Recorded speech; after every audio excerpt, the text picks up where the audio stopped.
En una época lejana, cuando las calles empedradas de Europa aún guardaban secretos en cada esquina, vivía un anciano sabio al que todos llamaban simplemente el rabino. No era un hombre común, su barba blanca caía como un río de nieve, y sus ojos, profundos como pozos antiguos, parecían guardar misterios que pocos atrevían siquiera a preguntar. Su pueblo estaba cansado. La comunidad vivía rodeada de acusaciones falsas, injusticias y peligros. No había ejército que los defendiera, ni muros lo suficientemente fuertes para protegerlos. Fue entonces cuando el rabino comenzó a orar con mayor intensidad. Noche tras noche, se le escuchaba recitar palabras antiguas, combinando letras que parecían encenderse en el aire, como brasas flotando en la oscuridad. Decían los ancianos que él conocía secretos del libro de la creación, un texto tan misterioso que afirmaba que el mismo mundo había sido formado por letras y números. Y si Dios había formado cielos y tierra con palabras, ¿no podría el hombre hecho a su imagen formar al menos un reflejo menor de su vida? El rabino no buscaba gloria ni reconocimiento.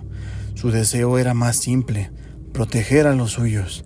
Así fue como, bajo la luna llena, acompañado solo de un discípulo leal, descendió hasta las orillas del río Moldava. Allí, con sus propias manos, comenzó a moldear el barro. Primero, formó pies grandes y fuertes, capaces de sostener un cuerpo pesado. Luego, un torso ancho, brazos robustos como troncos y finalmente una cabeza sin expresión, lisa como una piedra sin tallar. El discípulo solo observaba en silencio, temblando entre el miedo y la admiración. Cuando el cuerpo estuvo terminado, el rabino tomó un pequeño trozo de pergamino y en él escribió letras que jamás deben pronunciarse en vano. Con suavidad lo colocó en la boca de aquella figura de barro. Luego, con un dedo tembloroso, escribió en la frente una palabra: Emet, que significa verdad en hebreo. El silencio de la noche se quebró.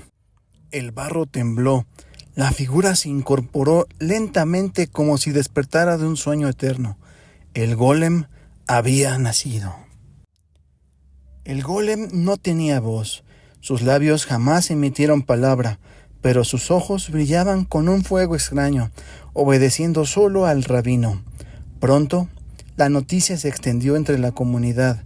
El guardián de barro se volvió protector de los débiles, defensor de los indefensos. Nadie podría hacerle frente, y los que alguna vez se atrevieron a levantar la mano contra aquel pueblo desaparecieron en el miedo. El golem cumplía su tarea, y sin embargo, algo inquietante comenzó a crecer en los corazones. El discípulo del rabino fue el primero en notarlo. Cada día, el guardián parecía más grande, más pesado, más difícil de detener. No se cansaba, no dormía, no pensaba, solo obedecía. Era fuerza sin alma, poder sin límite, vida sin espíritu. Un día, mientras lo observaban levantar piedras enormes y acomodarlas como si fueran guijarros, el joven murmuró: «Maestro, ¿y si no podemos detenerlo?». El rabino guardó silencio. Sus ojos, por un instante, se nublaron de preocupación. Porque él lo sabía: lo que se había formado con letras, también con letras debía terminar. Llegó la noche en la que el golem ya no distinguía entre proteger y destruir. Su fuerza, que al inicio había sido bendición, comenzaba a convertirse en amenaza. El pueblo, que antes lo aclamaba, ahora lo miraba con miedo. Fue entonces cuando el rabino tomó una decisión dolorosa.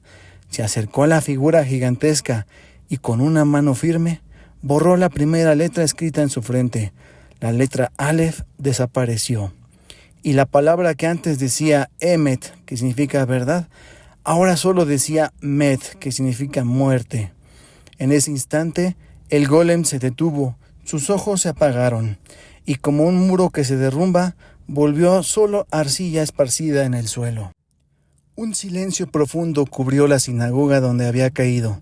El discípulo temblaba, pero el rabino, con lágrimas en los ojos, dijo suavemente: «La verdad sostiene la vida, pero si borramos la Aleph, si quitamos a Dios de la existencia, todo se convierte en muerte. Desde ese día nunca más volvió a levantarse un golem en aquella ciudad, pero la historia se transmitió de generación en generación como advertencia y como misterio, porque el hombre, en su deseo de imitar al Creador, puede levantar cuerpos de barro, pero solo Dios puede dar un alma verdadera. El golem es más que una leyenda, es un espejo. Nos recuerda que la fuerza sin espíritu es peligrosa, que la vida sin Dios es solo barro animado, y que la Aleph, la primera letra, la chispa divina, es lo que convierte la verdad en vida. Esto fue Cosas que no se enseñan en la iglesia. Gracias.